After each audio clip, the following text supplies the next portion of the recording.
యూదయ కొండల మధ్యలో ఒక చిన్న ఇల్లు. అక్కడ యోహాకీము మరియు అన్నా జీవిస్తున్నారు. వారు సంవత్సరాలుగా సంతానానికి వేచి ఉండి ప్రతి రాత్రి దేవుని ముందు మోకాళ్లు వేసి ప్రార్థిస్తున్నారు. ప్రభువా, మాకు ఒక బిడ్డను బహుమతించు. ఆ రాత్రి వారి ప్రార్థన పరలోకాన్ని తాకింది.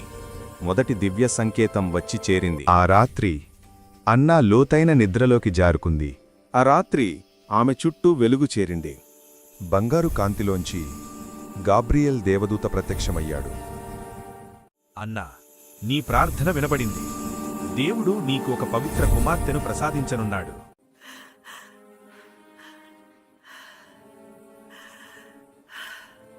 యోహాకీము దేవాలయ ముఖద్వారంలో నిరాసక్తితో నిలబడ్డాడు.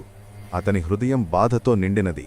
కళ్లల్లో నిండిన కన్నీరుతో పర్వతం పైకి వెళ్లి ప్రార్థన చేశాడు. బంగారు కాంతిలోంచి గాబ్రియెల్ దేవదూత ప్రత్యక్షమయ్యాడు.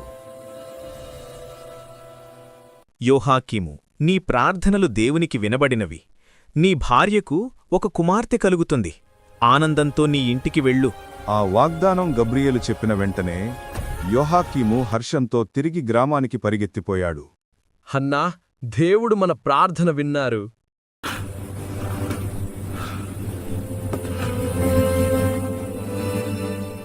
అన్నా, దేవదూత నా ముందుకు వచ్చాడు. మన ప్రార్థనలు దేవుడు ఆలకించాడు అన్నాడు. నువ్వు దేవుని ఆశీర్వాదంతో నిండిన ఒక కుమార్తెకు జన్మ ఇస్తావుట. కుమార్తె, దేవుని ఆశీర్వాదంతో? ఇది నిజమేనా యోహాకీము?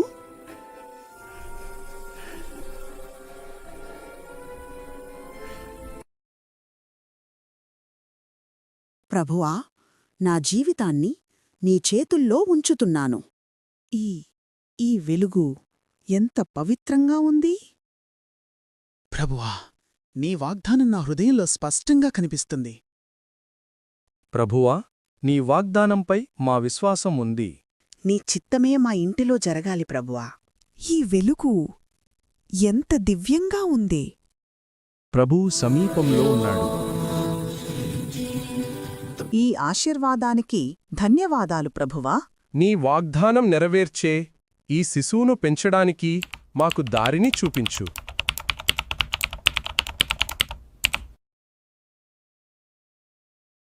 ప్రభూ, ఈ వరానికి ధన్యవాదాలు.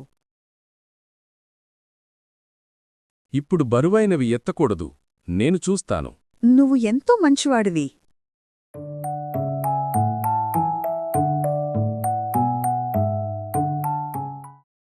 రోజురోజుకు ఆమె మరింత ప్రకాశిస్తోంది. నీ బిడ్డ బలవంతుడిగా, దీవింపబడినవాడిగా ఉండాలి. నేను ఇంకా నేర్చుకుంటున్నా.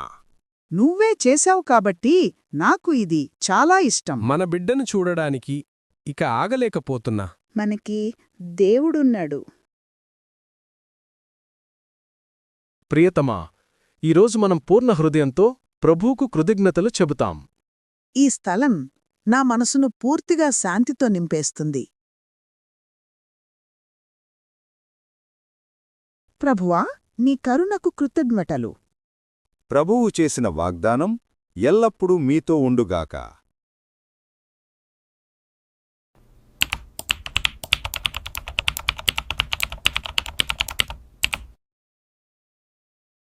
ధన్యవాదాలు. మీ సాయం నాకు ఎంతో ఉపశమనమిస్తోంది. అన్నీ సరిగ్గానే ఉండాలి. బిడ్డ రావడానికి సమయం దగ్గర పడుతోంది. ప్రభువా, ఈ శిశువును రక్షించు.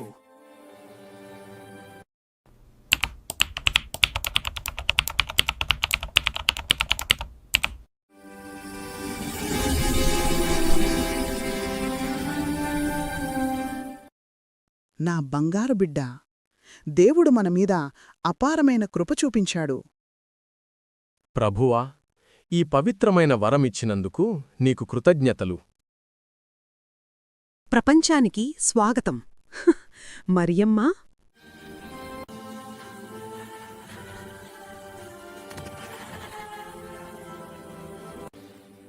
ఇదిగో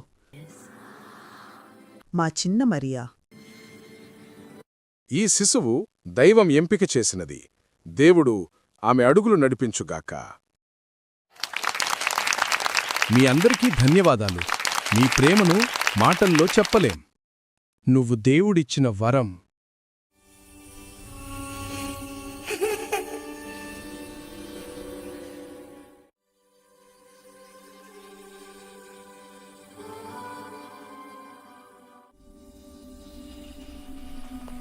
చూస్తుండగానే దేవుని కృప వలన నా కూతురు ఎంతో ఎదిగింది.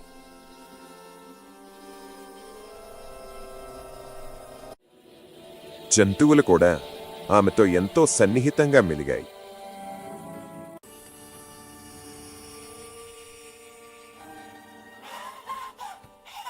ఇవన్నీ పాడైపోయే తల్లి. ఏంటి అద్భుతం! మనుషులు జంతువులే కాదు, ప్రకృతి కూడా ఆమెకు స్పందించింది. ఆమెను చూసిన ప్రతిసారి మేము స్వర్గానికి కాబోయే రాణినే పెంచుతున్నాము అనిపిస్తుంది. Peace be with you.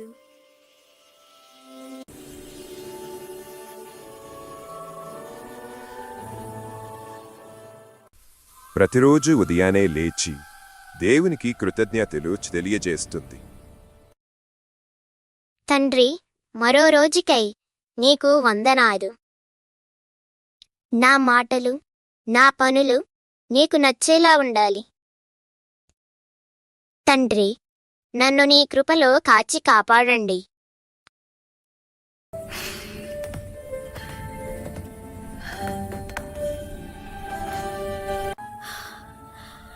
నన్ను నీ చిత్త ప్రకారంగా నడిపించుకోనండి తండ్రి. అమ్మా, నా ప్రార్థన ముగిసింది. దేవుడు నిన్ను దీవిస్తారు తల్లి.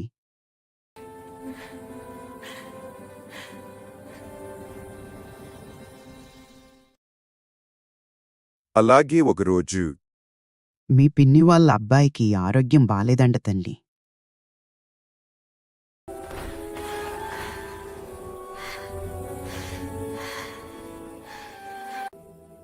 తాను వెళ్లి ఆ అబ్బాయిని తాకగానే లేచి కూర్చున్నాడు.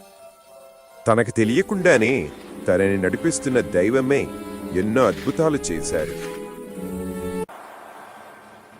అది చూసిన అన్నమ్మకు నోట మాట రాలేదు.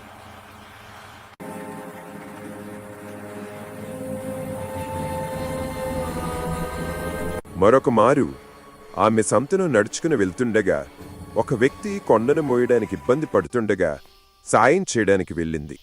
ఆ కొండను తాకగానే తేలికగా అయిపోయింది. ఇప్పుడు ఇది తేలికగా ఉంది. ఇది ఎలా సాధ్యం? జాగ్రత్తగా వెళ్ళండి. అలాగే పరిగెడుతూ గాయపడిన ఒక కుర్రాడిని తాకగానే గాయం తగ్గిపోయింది. అది చూచిన ఊరు వాళ్ళంతా తన చుట్టూ చేరారు.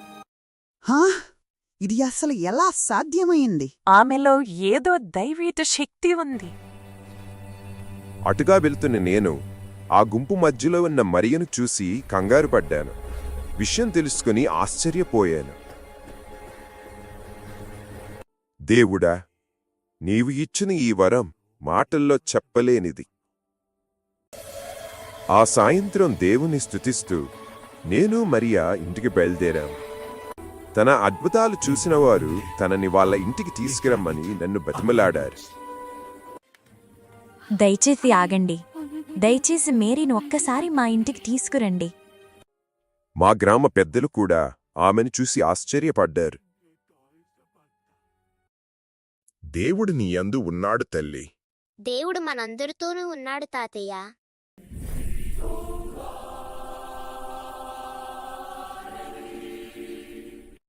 ఇంత చిన్న వయసులోనే ఎంత దైవభక్తి చూశావా? ఈ వరం మనకు దొరకడం మన అదృష్టం. ఈమెను దేవుడే మనకు అప్పగించారు. కనుక తిరిగి దేవునికే సమర్పిద్దాం. మనం అనుకున్న సంగతి ఏం చేశారు? గురువులతో మాట్లాడాను. రేపు వెళ్ళి కలుస్తాను. రేపే ఆమెను దేవాలయానికి తీసుకువెళదాం. సమయం రానే వచ్చింది. నేను దేవాలయానికి వెళ్తున్నానా? మేరీ ప్రయాణం దేవుని ఇంటివైపు మొదలయ్యింది.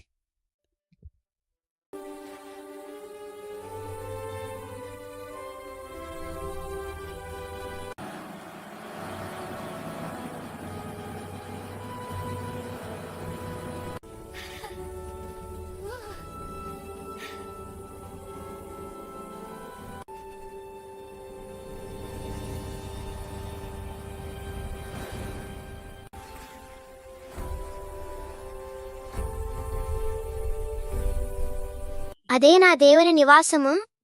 అవును తల్లి, నువ్వు అక్కడే ఉండాలి. మేరీ, నీ కొత్త జీవితం ఇక్కడే మొదలవుతుంది.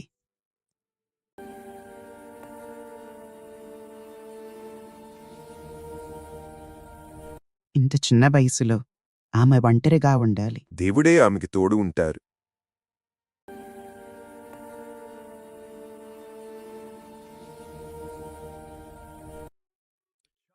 జోయాకిం కూతురు ఈరోజు రాబోతుంది. ఆమెను చూడండి, ఎంత పవిత్రత! అమ్మా, నీ పేరేంటి? నా పేరు మేరీ. ప్రభువు నీ కవచమై కాపాడి రక్షించునుగాక. నాతోరా మేరీ.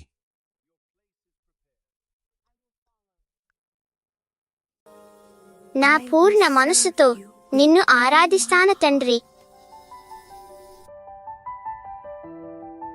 ఆమె జ్ఞానమందును, భక్తి యందును, ప్రార్థన యందును వర్ధిల్లింది. ఇతరులకు సహాయం చేయడంలో ఆమె ఎప్పుడూ ముందుంది. భయపడకు, నేను నీకు నేర్పిస్తానుగా. అలాగే అక్క. మరో రోజుకే వందనాలు తండ్రి.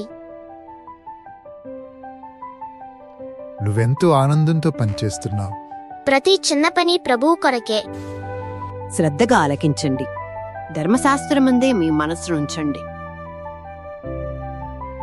మేరీ, ఇది చదివి వినిపించు. ప్రభువే నా బలము. ప్రభువే నా బలము.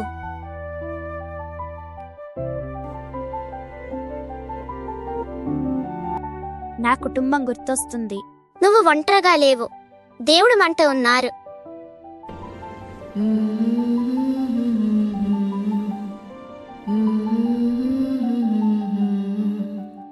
ఆమె గాత్రం ఎంతో బాగుంది.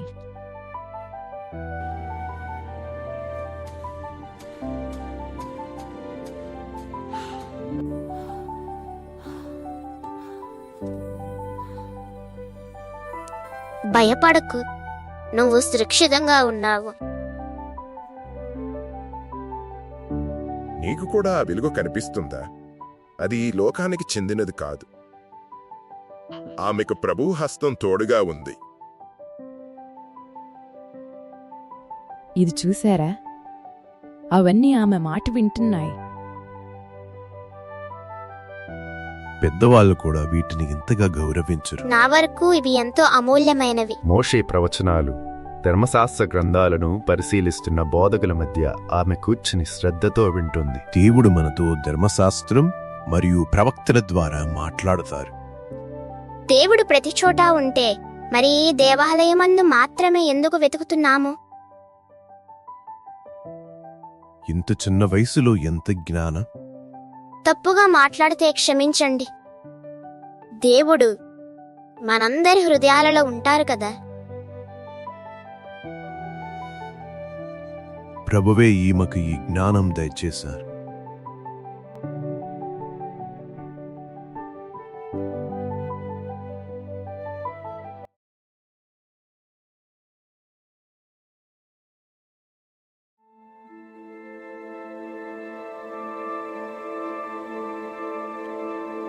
మనుషు కుమారుని రాకడను సూచించే నక్షత్రం ఆ రాత్రి ప్రత్యక్షమైంది.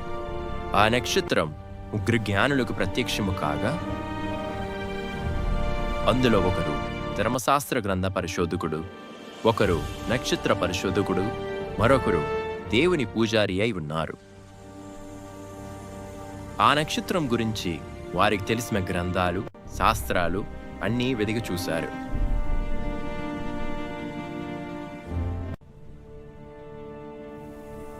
వారు ఒక విషయాన్ని నిశ్చయించుకున్నారు. ఇది మామూలు నక్షత్రం కాదు. మన గ్రంథాలు దీనినే ఉద్దేశించి ఉన్నాయి. యూదర రాజు ఉద్భవించారు. మనం బయలుదేరదాం.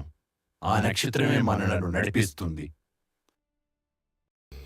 ఈ ప్రయాణం కష్టమైనది, కాని గొప్ప బహుమానం ఎదురు చూస్తుంది. ఎంత కష్టమైనా ఆ రాజుని కనిపెడతాం. యూదుల రాజు కోసమై కొన్ని విలువైన వస్తువులు సిద్ధం చేసుకుని ఆలస్యం చేయకుండా వారి ప్రయాణం మొదలుపెట్టారు.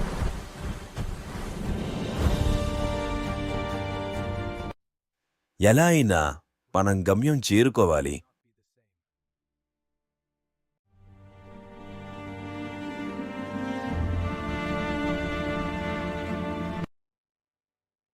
ఎన్ని రోజులైనా మనకి ఏమీ తెలియలేదు. వారు పగలు రాత్రి ప్రయాణిస్తూనే ఉన్నారు. కొన్నిసార్లు ఆ నక్షత్రం వారికి కనుమరుగయ్యేది. ఈ సుదీర్ఘ ప్రయాణం వారి నమ్మకాన్ని పరీక్షించడానికి.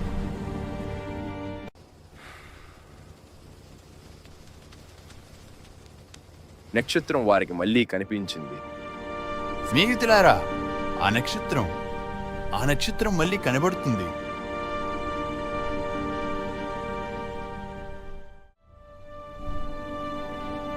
నజరేతు నగరంలో దావీదు వంశస్థుడైన యోసేపు నివసిస్తున్నారు. ఆయన వడ్రంగి, నెమ్మదస్తుడు, తెలివైనవాడు. అంతకంటే ఎక్కువగా దేవుని యందు అపారమైన భక్తి కలవాడు.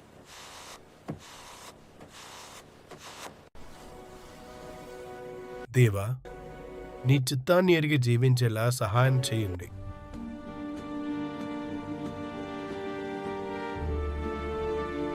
యోసేపు, నువ్వెంతో నీతిమంతుడివి. అంతా దేవుని కృప వలనే. ప్రధానార్చకుని ఆజ్ఞ ప్రకారం ఆ గ్రామ యువకులు అందరూ వారి చేతి కర్రతో సహా దేవాలయానికి చేరారు. దేవునిచే ఎన్నుకొనబడ్డ వారి చేతికర్ర పుష్పిస్తుంది.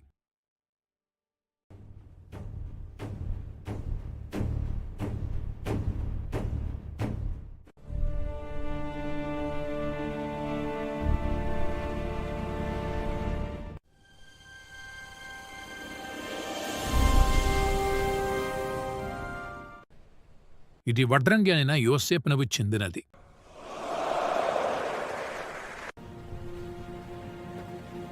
దేవుని చిత్తం నెరవేర్చు యోసేపు. ఆయన చిత్తం నెరవేర్చుతాను.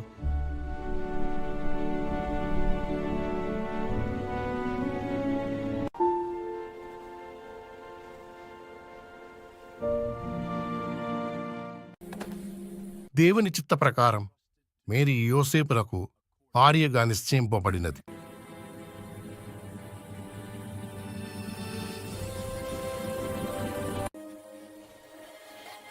అతి వేగంగా నిశ్చితార్థ పనులు కూడా ముగిశాయి. దేవుడు మేము పవిత్రపరచునుగాక.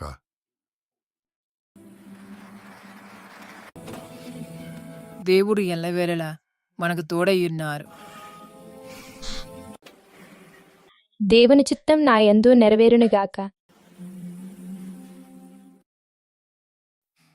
మరోవైపు ముగ్గురు జ్ఞానులు ఎడారిలో రాత్రి పగలు సుదీర్ఘ ప్రయాణాలు చేస్తూ కనబడుతూ మాయమవుతున్న నక్షత్రాన్ని నిరీక్షణతో వెంబడిస్తున్నారు.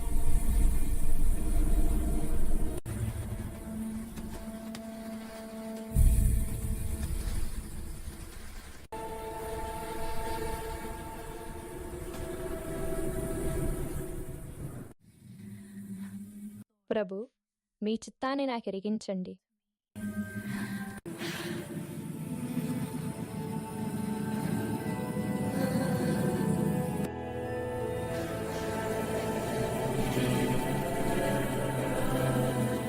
మేరీ, భయపడుకుము, నీవు దేవుని అనుగ్రహమును పొందియున్నావు.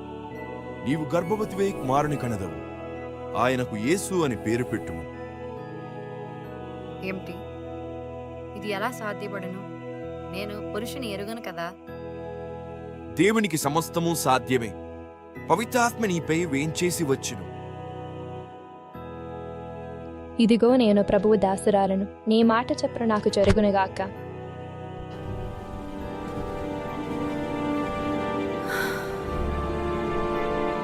ఆ క్షణమే ఆమె పవిత్రాత్మ ప్రభావం వలన గర్భము ధరించింది. పవిత్రాత్మ ప్రభావం వలన నేను గర్భవతినయ్యాను. మేరీ, మేము నిన్ను నమ్ముతున్నాము. నాకు తెలుసు, కానీ యోసేపు గారు అదంతా దేవుడు చూసుకుంటారు. ఆమె తల్లిదండ్రులకు ఆమెపై ఉన్న నమ్మకంతో మేరీ కొంత ఊరట పొందినను ఊరి ప్రజలు ఆమెను నిందించారు. పవిత్రాత్మ వలన గర్భము ధరించిందంట. ఆమె చేసింది దేవదూషణ. ఆమెను రాళ్లతో కొట్టి చంపాలి. ఇవన్నీ విన్న యోసేపు ఎంతో కుమిలిపోయారు. ఆమె భర్తయ్యకు యోసేపు నీతిమంతుడొకటొచ్చి మరియమ్మను బహిరంగముగా అవమానింపు ఇష్టము లేక రహస్యముగా పరిత్యజించుటకు నిశ్చయించుకున్నారు.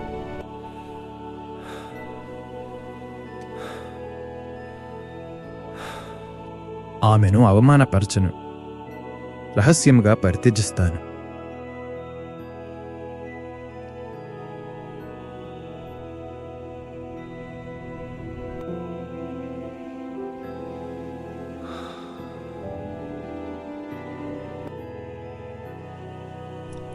ఆయన ఇట్లు తలంచుచుండగా ప్రభువు దూత కలలో కనిపించి,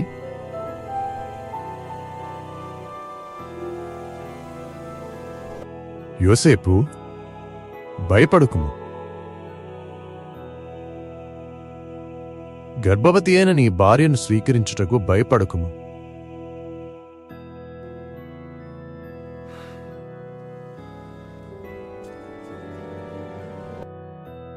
ఇది దేవుని ప్రణాళిక. నిద్ర నుండి మేల్కొనిన యోసేపు ప్రభువు దూత ఆజ్ఞాపించినట్లు తన భార్యను స్వీకరించెను. మోషే చట్టం మీరి గర్భము దాల్చినందుకు గ్రామ ప్రజలు ఆమెను రాళ్లతో కొట్టచూచిరి.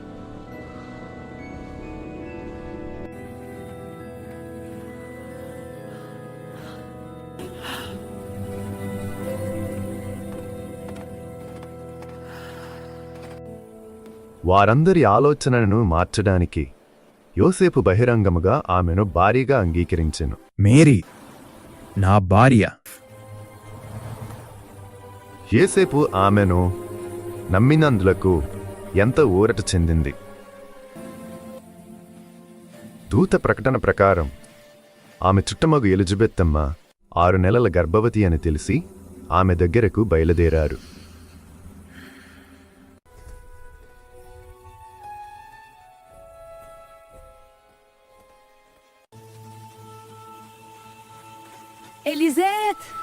ఆమె జకరియా ఇంట ప్రవేశించి ఎలిజబెత్తమ్మకు వందనవచనములు పలికెను. ఆ శుభవచనములు ఆమె చెవిని పడగనే ఆమె గర్భమందరి శిశువు గంతులు వేసెను. ఆమె పవిత్రాత్మచే పరిపూర్ణురాలాయను.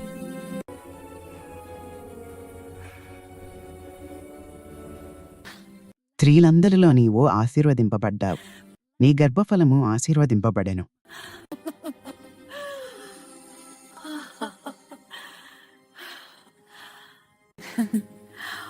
నా ప్రభువు తల్లి నా వద్దకు వచ్చుట నాకు ఎలాగూ ప్రాప్తించెను.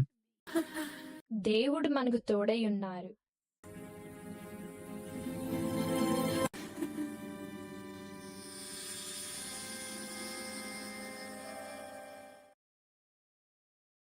ప్రసవ వేదనలో ఎలిజబెత్తమ్మకు మరియమ్మ తోడైయున్నారు.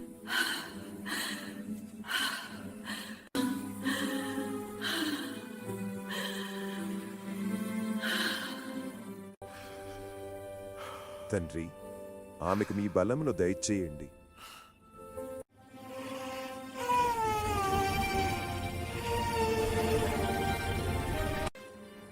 ధన్యవాదాలు మేరీ.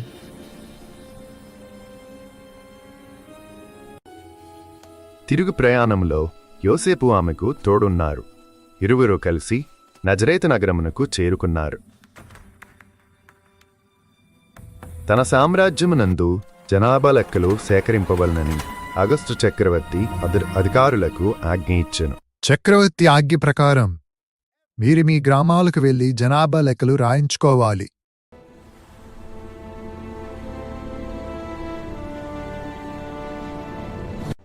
మీరు మీ గ్రామాలకు వెళ్లి జనాభా లెక్కలు రాయించుకోవాలి. మనం బెత్లెహేమునకు వెళ్ళాలి. యోసేపు దావీదు వంశస్థుడైనందున గలిలియా సీమలోని నజరేతు నుండి యూదయ సీమలో ఉన్న దావీదు నగరమగు బెత్లెహేమునకు జనాభా లెక్కలలో తమ పేరుడు చేర్పించుకొనుటకై తనకు ప్రదానము చేయబడిన గర్భవతి అయిన మరియమ్మను కూడా వెంటబెట్టుకుని వెళ్ళాను.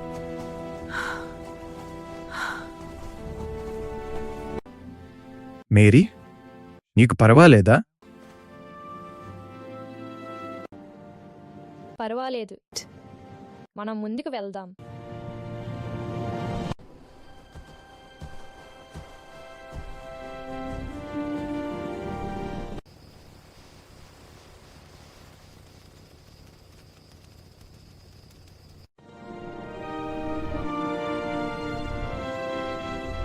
వారచట ఉన్నప్పుడు మరియమ్మకు ప్రసవకాలము సమీపించెను. జనాభా లెక్కలు ముగించి బెత్లెహేము నుండి తిరిగి ప్రయాణం మొదలు పెడుతుండగా మరియమ్మకు ప్రసవ వేదన ఎక్కువయ్యను. సత్రం కోసం వారు బెత్లెహేము వీధులలో తిరిగారు. జనాభా లెక్కల కోసం వచ్చిన ప్రజల వల్ల వారికి సత్రంలో చోటు దొరకలేదు. తలుపు తెరవండి, నా భార్య గర్భవతి. ఇక్కడ చోటు లేదు.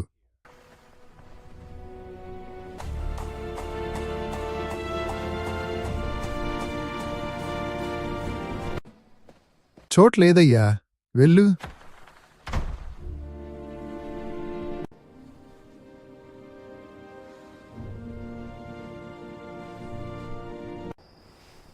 ఇప్పుడేం చెయ్యాలి? ఆమెకు ప్రసవం దగ్గర పడింది. మీకు పర్వాలేదంటే అక్కడ నా పశువుల పాక ఉంది. ధన్యవాదాలు. ఇదే సరిపోతుంది. ఆ ప్రాంతమున గొర్రెల కాపరులు రాత్రివేళ పొలములో గొర్రెల మందలను కాయచుండరి. ప్రభువు మహిమ వారిపై ప్రకాశింపగా వారు మిక్కిలి భయపడిరి. దేవదూత వారి ఎదుట ప్రత్యక్షమాయను.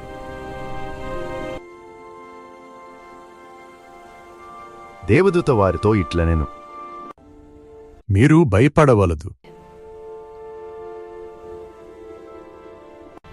నేడు దావీదు నగరంలో మీకు ఒక రక్షకుడు పుట్టేను.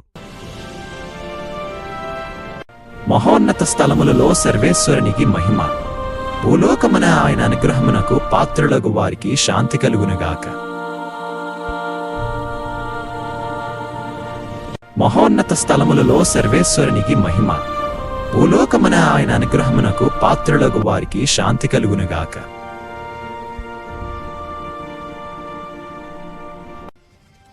మనం వెంటనే బెత్లెహేమునకు వెళ్ళాలి. అవును, వెళ్ళాలి.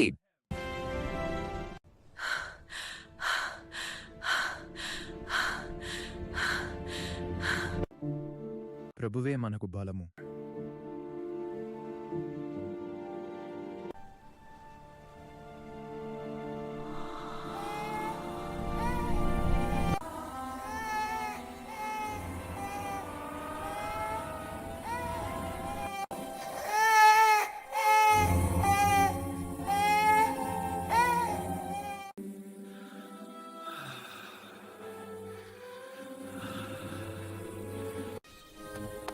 దూత చెప్పిన మాట ప్రకారం ఆయన ఇక్కడే ఉండాలి.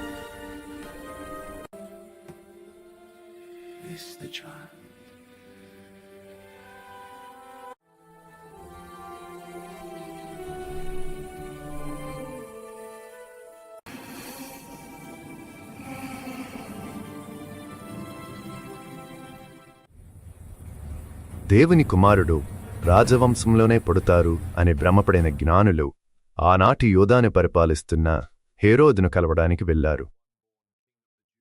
యూదుల రాజు ఎక్కడ? ఆకాశమున ఆయన నక్షత్రమును చూసి ఆయనను ఆరాధించుటకు వచ్చాము. యూదుల రాజు అనే కదా అన్నారు. వెళ్ళండి, అతనిని కనిపెట్టి నాకు చెప్పండి, నేను వచ్చి అతనిని ఆరాధిస్తాను. ఆ జ్ఞానులను రహస్యముగా పిలిపించి నక్షత్రము కనిపించిన సమయమును వారి నుండి జాగ్రత్తగా తెలుసుకున్నాడు. హేరోదు పరమ దుర్మార్గుడు, అతనికి ఎవరు పోటీ వచ్చినా నచ్చదు. గొర్రెల కాపర్లు చెప్పింది ఈ శిశువు గురించే. ఈ బిడ్డపై దేవుడు ఎన్నో అద్భుత కార్యములు చేశారు. మన బిడ్డ లోకానికి వెలుగవుతాడు. దేవునికి వందనాలు, మన రక్షకుడు పుట్టాడు. మరియ తల్లి ఈ సంఘటనను అన్నీ ఆమె హృదయములో భద్రపరుచుకున్నారు.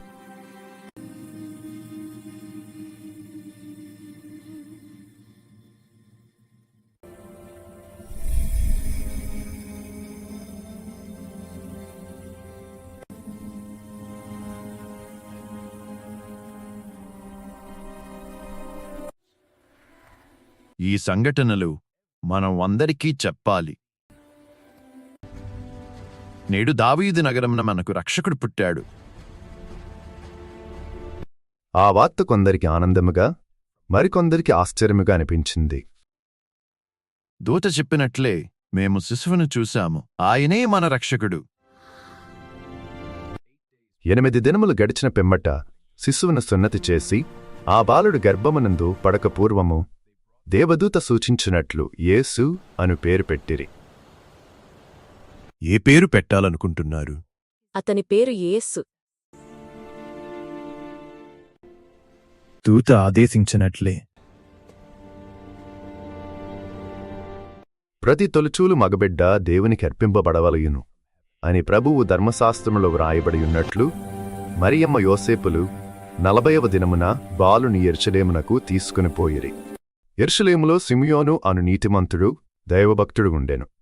పవిత్రాత్మ ప్రభావముచే అతడు అప్పుడు దేవాలయమునకు వచ్చెను. నీ దాసునీక నిష్కరింపనిమ్ము. నీ ప్రజలకు మహిమ చేకూర్చు వెలుగు వచ్చెను. ఓ ఖడ్గము నీ హృదయమును దూసుకొని పోనున్నది. ఆమెకు అద్దము కాలేదు, కాని ఆ మాటలను ఆమె హృదయమున భద్రపరుచుకున్నారు. అచ్చట అన్నమ్మ అన్నటి ప్రవక్తి ఉండెను. 84 సంవత్సరములుగా విధవరాలుగా దేవాలయముననే ఉండిపోయెను. యెరూషలేము విముక్తికై నిరీక్షించు వారందరకు ఆ బాలుని గురించి చెప్పసాగిరి. బారిన వారు దేవునియందే పెంచారు. ఈ నగరంలో కూడా మరుతు ఏమీ తెలియలేదు.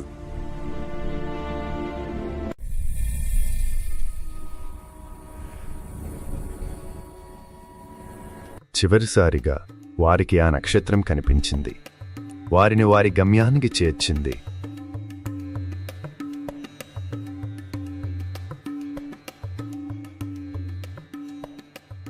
ఇక్కడే ఆగింది.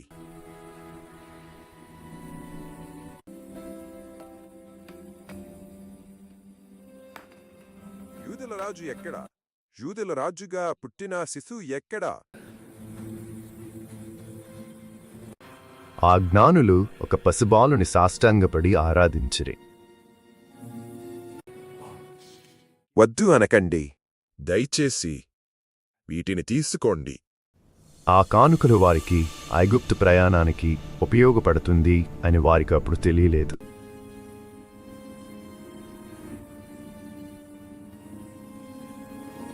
వారికి ఆ నక్షత్రం కనబడలేదు. వారు వచ్చిన మార్గంలోనే తిరిగి వెళ్ళాలి అనుకున్నారు.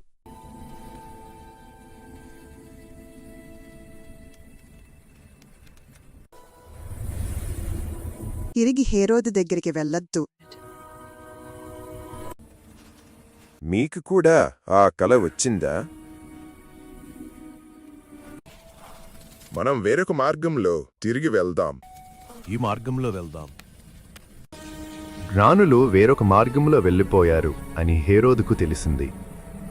జ్ఞానులు వెళ్ళిన పిదప ప్రభువు దూత యోసేపునకు కలలో కనిపించి,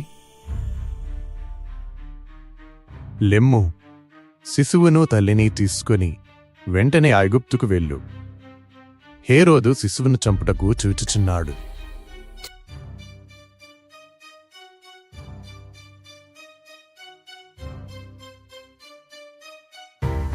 యోసేపు ఆలస్యం చెయ్యకుండా విషయాన్ని మరియమ్మకు చెప్పి ఐగుప్తుకు ప్రయాణించారు. సూర్యోదయానికి ముందే వారు బెత్లెహేము దాటారు.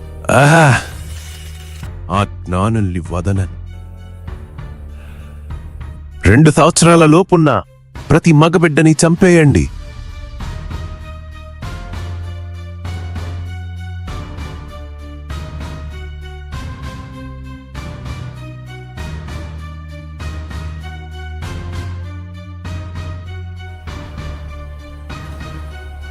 రామాయందు ఒక ఆర్తనాదము వినబడెను. అది ఒక మహారోదనము.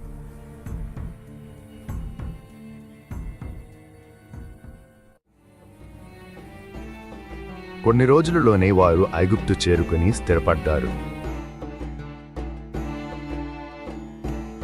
3 సంవత్సరముల 6 నెలల తరువాత హేరోదు భయము వలన వారు ఐగుప్తులో 26 గ్రామాలు మారారు. హేరోదు మరణానంతరము ఐగుప్తనందున్న యోసేపుకు ప్రభువు దూత కలలో కనిపించి, లెమ్ము, తల్లిని బిడ్డను తీసుకొని ఇశ్రాయేలుకు వెళ్ళుము. వారి ఇరుగు పొరుగువారు వారిని ప్రేమతో సాగనంపారు. వారు తిరిగి వారి స్వగ్రామమునకు తిరిగి వచ్చారు.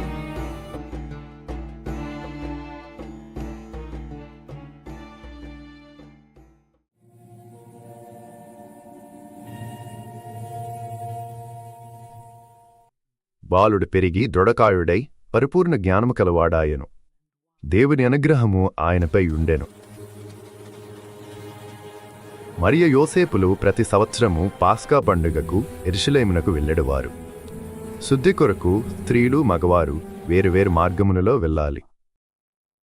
ఆచార విధులు ముగించుకొని వారు తిరిగి ప్రయాణం మొదలుపెట్టారు. కాని బాలయేసు యెరూషలేములోనే ఉండిపోయెను. బాలయేసు మేరీ దగ్గర ఉన్నారని యోసేపు, మీరు నా భార్యను చూశారా? యోసేపు దగ్గర ఉన్నారని మేరీ అనుకొని ఒకనాటి ప్రయాణం కొనసాగించారు. మీరు నా భర్తను బిడ్డను చూశారా? మీకోసమే వెతుకుతున్నాను. నేను కూడా. యేసు ఎక్కడా? మీతోనే ఉన్నాడు అనుకున్నాను. వెదికి వెతికి వేసారి ఆయన కొరకై వారు యెరూషలేమునకు తిరిగి వచ్చారు. 3 దినముల తరువాత దేవాలయములో వేద బోధకుల మధ్య కూర్చుండి వారి బోధలను ఆలకించుచు తిరిగి ప్రశ్నలు వేయుచున్న ఆయనను వారు కనుగొనిరి. ఆయన సమాధానములు విన్నవారు ఆయన వివేకమునకు విస్మయముందారు. కుమారా, ఎందుకిలా చేశావు?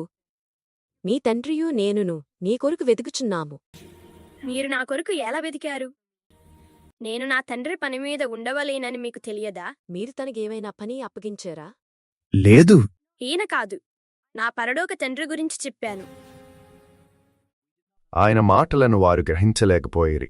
అంతట యేసు వారితో నజరేతునకు తిరిగి వచ్చి తల్లిదండ్రులకు విధేయుడై ఉండెను.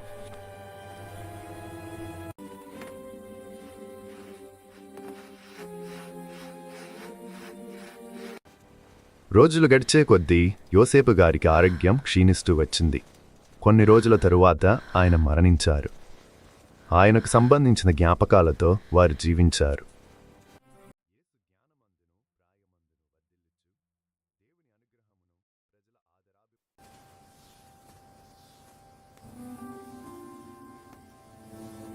మేరీ, మేరీ,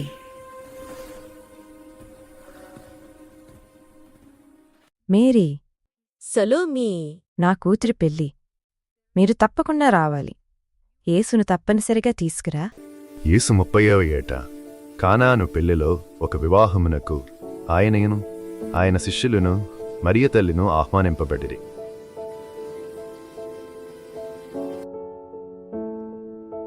నేను ఒక పెళ్లికి వెళ్తున్నాను. మరో 10 రోజులు పనికి రాలేను. మరి నీ కొడుకుకి ఎప్పుడు పెళ్లి చేస్తున్నా? ఆయన తనను తాను దేవునికి అంకితం చేసుకున్నారు. నాకు తెలుసు, నేనేదో సరదాగా అన్నాను. ఎందుకు ఆ పెళ్లికి ఇంత త్వరగా వెళ్తున్నట్టు? పెళ్లి పనుల్లో సహాయంగా ఉంటాను కదా. సర్వేశ్వరుని మాత్రము ఆరాధించు. సర్వేశ్వరుని నామమును వ్యర్థముగా పలుకకు. సర్వేశ్వరుని పండుగ దినములో పరిశుద్ధపరచు. కేవలం దేవుని ప్రేమించండి మరియు పూర్తిగా భక్తితో పవిత్ర సమయాన్ని గడపండి. నీ తల్లిదండ్రులను గౌరవించు. వారు లేక నీవు లేవు. వారిని గౌరవిస్తే మీరు దేవుని గౌరవించినట్లే.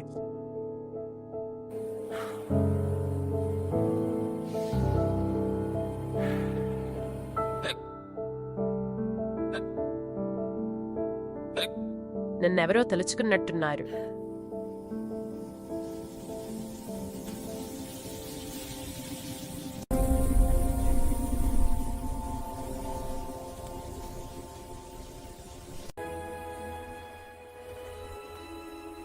ఆమెకు తోచిన సహాయం అందించడానికి పెళ్లికి 10 రోజుల ముందే ఆమె కానా పెళ్లికు చేరుకున్నారు. నువ్వు చాలా త్వరగా వచ్చావు. సహాయం చేద్దామని వచ్చా. ఆమె చేయగలిగిన ప్రతి పనిలో ఆవిడ సహాయం అందించారు. మీరు అన్న పనుల్లో చురుకుగా ఉన్నారు. అందరూ మీలానే ఉండాలి.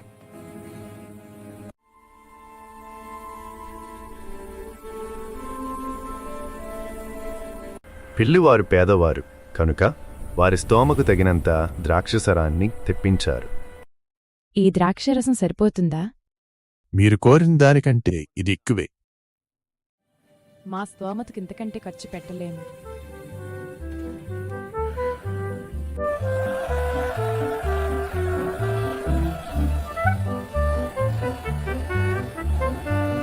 వారు తెప్పించిన రసం అయిపోయింది. మిగిలిన వారికి అది చాలదు. ఈ ద్రాక్షరసం మిగిలిన వారికి సరిపోదు. మన దగ్గరున్న రసం అయిపోయింది. మరిప్పుడేం చెయ్యాలి? ఈ రసంలో నీళ్లు కలుపుతారా? ఎవరైనా కనిపెడితే మీకే అవమానం. మరిప్పుడేం చెయ్యాలి? భయపడకు, దేవుడే మనకు తోడ్పడతారు.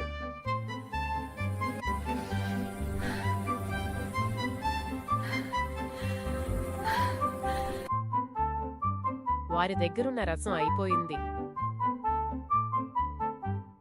స్త్రీ, అది నాకేమి నీకేమి?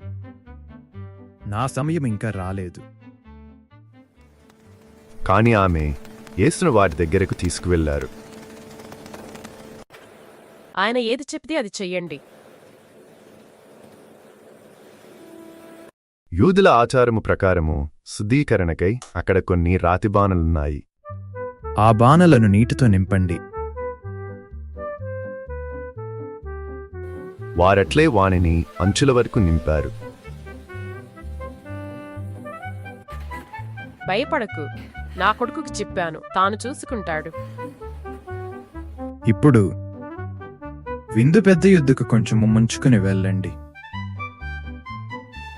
నీరు ద్రాక్షారసంగా మారడం చూసి వారు ఆశ్చర్యపోయారు. ఎవరైనా శ్రేష్టమైన ద్రాక్షారసమును ముందుగా ఇచ్చి అందరూ మత్తుగా ఉన్నప్పుడు తక్కువ రకపు రసమును ఇస్తారు. కాని మీరు శ్రేష్టమైన రసమును ఇప్పటి వరకు ఉంచారు.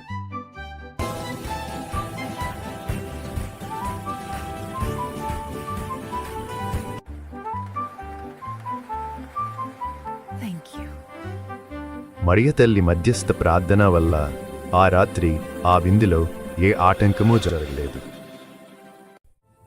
కానా పెళ్లి అద్భుతము తరువాత ఆయన తన పరిచర్యను గలిలియలో బహిరంగముగా మొదలుపెట్టారు. మారు మనస్సు పొందండి. దేవుని రాజ్యం సమీపంలోనే ఉంది. గలిలియలో ఆయన దేవుని సువార్తను బోధించి ప్రసిద్ధి చెందారు. తరువాత ఆయన పెరిగి పెద్దవాడైన నజరేతునకు బయలుదేరారు. మరియ తల్లికి ఏదో కీడు జరగబోతుంది అనిపించింది.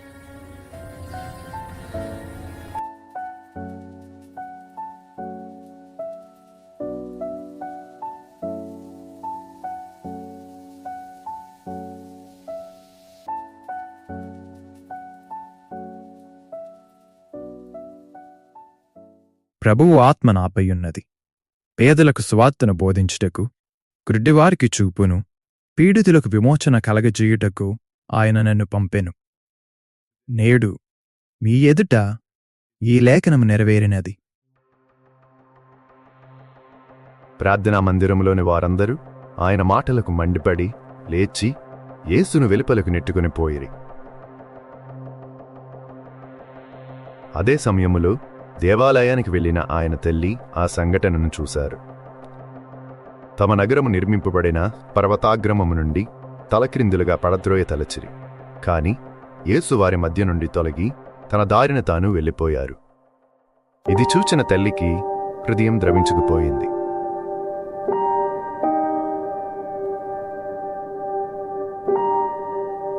ఆమె ఇంటికి చేరుకొని ప్రార్థన చేస్తుండగా ప్రార్థనలో ఒక దృశ్యాన్ని చూశారు.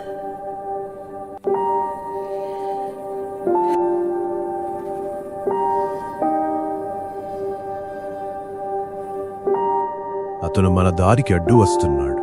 అతనిని చంపేయాలి.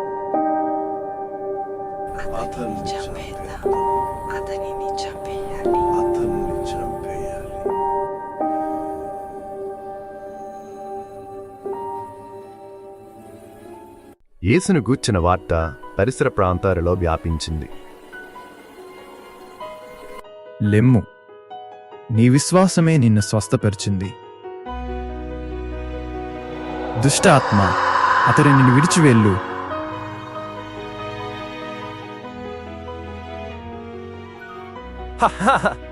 నేను చూడగలుగుతున్నాను. దేవుణ్ణి వ్యాపారంగా మార్చిన పూజారులకు ఇది నచ్చలేదు. వాడిని ఇలానే వదిలేస్తే ప్రజలను మనకు దూరం చేస్తాడు. గొప్ప జనసమూహము ఆయన వద్ద చేరుట చూచి ఆయన వారికి బోధించుచున్నారు. అదే సమయంలో ఆయన తల్లి ఆయనను కలవడానికి వచ్చారు. బోధకుడా, మీ తల్లి మిమ్ము కలవడానికి బయట ఎదురుచూస్తున్నారు. దేవుని చిత్తాన్ని నెరవేర్చువారే నా తల్లి, నా సోదరుడు, సోదరి. ఆ ఒక్క మాటతో ఆయన తన తల్లిని ఎంతో గౌరవించారు. ఆయన నా కుమారుని స్వస్థపరిచారు. నీవలే నీ కుమారునితోనూ దేవుడున్నారు. దేవుడే మీ కుమారుని రూపంలో వచ్చినట్లుంది.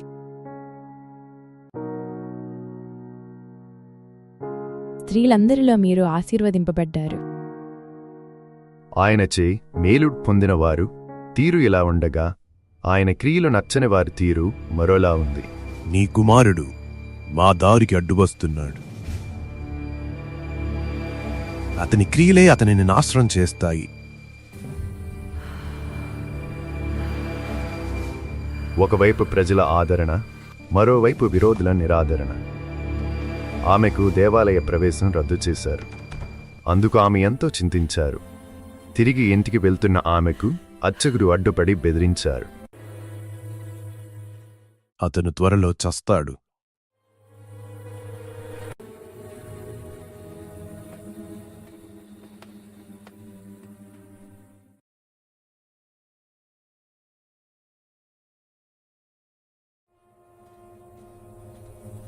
తప్పుడు సాక్ష్యాలు చూపించి ఆయనను నేరస్తుని చేశారు. ప్రజలకు భయపడి పొంసు పిలాతు యేసుకు మరణశిక్ష విధించారు.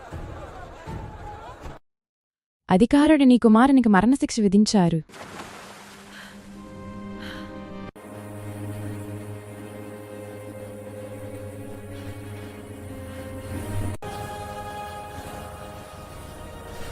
కుమారుని ఆ పరిస్థితిలో చూసిన తల్లికి హృదయం ద్రవించకపోయింది.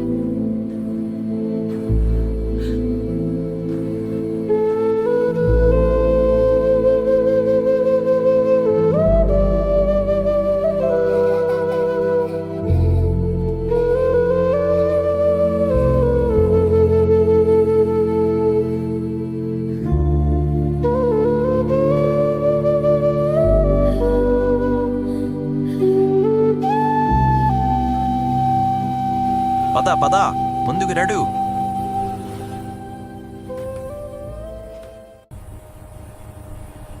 ఉదయం 9 గంటలకు ఆయనను సిలువ వేశారు. దాదాపు మిట్ట మధ్యాహ్నం 12 నుంచి 3 గంటల వరకు భూమి అంతటా చీకటిమయమైంది. ఆయన తల్లి, తాను ప్రేమించిన శిష్యుడు అక్కడ ఉండుట చూచిన యేసు తన తల్లితో, స్త్రీ, ఇదిగో నీ కుమారుడు. తన శిష్యునితో, ఇదిగో నీ తల్లి.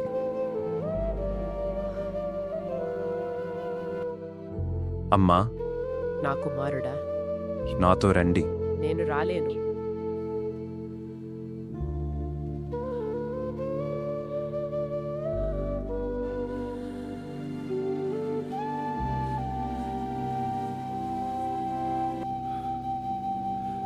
నాకు దాహముగా ఉంది.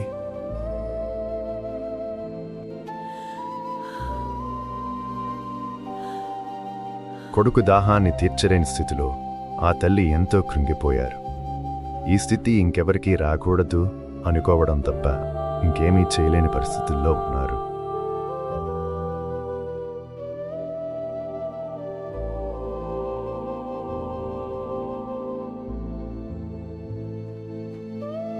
He's asking for water. అక్కడ పులిసిన ద్రాక్షారసంతో నిండిన పాత్ర ఉంది. వారు నీటి పాచిని ఆ పాత్రలో ముంచి దానిని హిస్సోపు కోలకు తగిలించి ఆయనకు అందించారు.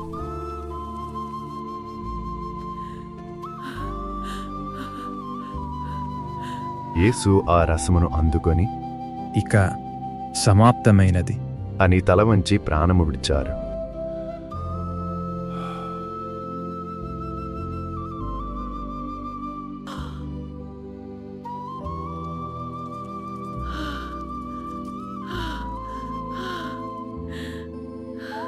అది పాస్కా పండుగకు సిద్ధపడ దినము. అందుచే యూదులు రేపటి విశ్రాంతి దినము గొప్ప దినము. దేహములు సిలువ మీద ఉండకూడదు. అలాగే చేస్తాము.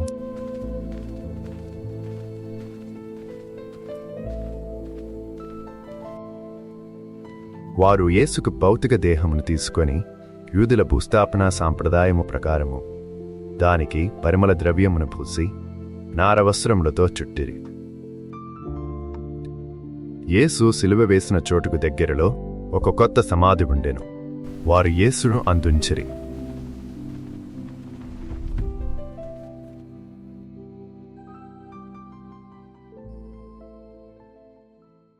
ఆదివారము తెరతెలవారుకు ముందే మగ్దలా మరియా సమాధి వద్దకు వెళ్ళి ఆ సమాధి మీద రాతి తీసివేయబడి ఉండుట చూచెను. కాని లోపలికి వెళ్ళలేదు. వారు ప్రభువుని ఎత్తుకుని పోయారు. ఆమె సీమోను పేతురు వద్దకు, యేసు ప్రేమించిన మరియొక శిష్యుని వద్దకు పరిగెత్తుకుని పోయి, వారు ప్రభువును సమాధి నుండి ఎత్తుకుని పోయారు. ఆయనను ఎక్కడ ఉంచారో నాకు తెలియట్లేదు. అప్పుడు వారు సమాధి వైపు సాగిపోయిరి. వారు వెళ్లి సమాధిలోనికి చూడగా 2 దేవదూతలు తెల్లని వస్త్రములు ధరించిరి. సజీవుడైన వానిని మృతులలో ఎందుకు వెతుకుతున్నారు? ఆయన ఇక్కడ లేడు, లేచియున్నారు. యోహాను వెళ్లి జరిగిన సంఘటన ఆయన తల్లి మరియకు చెప్పారు. అమ్మా, ఆయన ఉత్థానమయ్యారు. నేను పేతురు ఇప్పుడే చూసి వచ్చాము. నేను ఆయనను చూడాలి. ఆయనకు ఇంకా సమయం కావాలని మగ్దలా మరియతో చెప్పారంట. కుమారుని గూర్చిన జ్ఞాపకాలు, దర్శనాలు ఆమెకు కనిపించాయి. అమ్మా,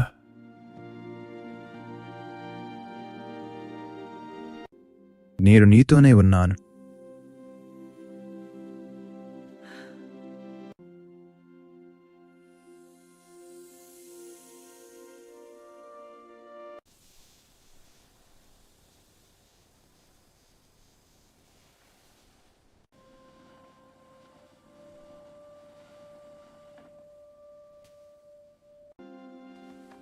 అమ్మా,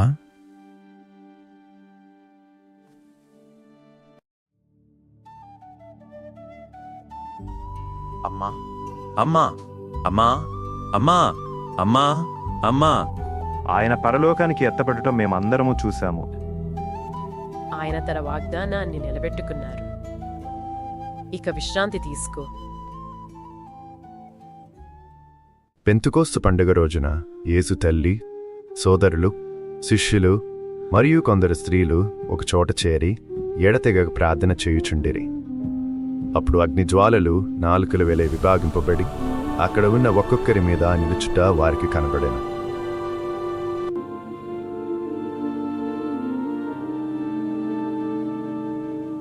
వారు నూతన బలమును పొంది అన్య భాషలలో మాట్లాడసాగిరి. ఆమె జీవితంలో దేవుడు చేసిన అద్భుతాలు ఇతరులతో పంచుకుంటూ, వేదనలో ఉన్న యేసు శిష్యులను బలపరుచుతూ, యేసు బాల్యాన్ని ఆయన శిష్యులకు వివరిస్తూ, వారి పనుల్లో తోడ్పడుతూ జీవించారు. ఆమె కేవలం యోహానుకే కాక సంఘానికే తల్లి అయ్యారు. శిష్యులందరూ యేసును గూర్చిన సువార్తను ప్రకటించడానికి బయలుదేరారు.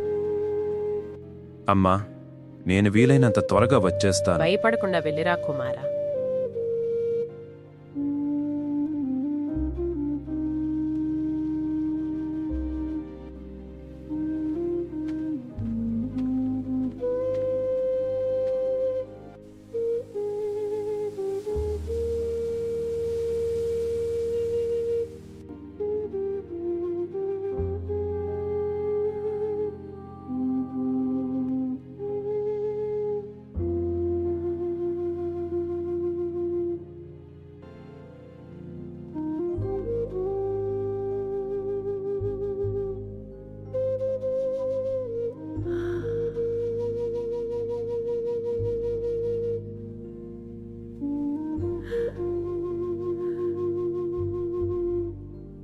శిష్యులందరూ అక్కడ చేరారు.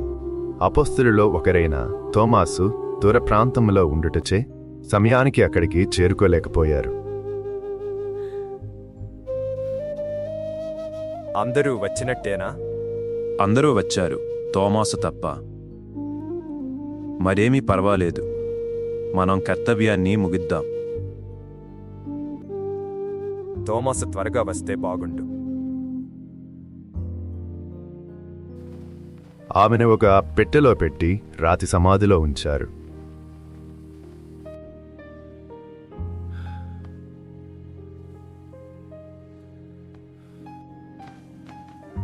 సోదరులారా, అమ్మ ఎక్కడా?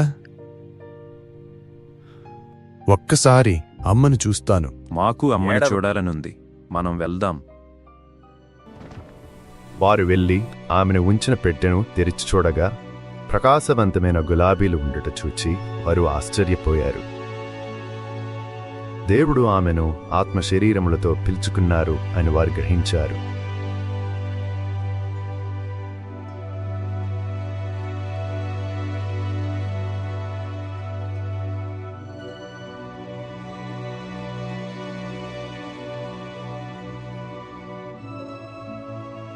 ఆమె కర్తవ్యం ఇంకా ముగిసిపోలేదు.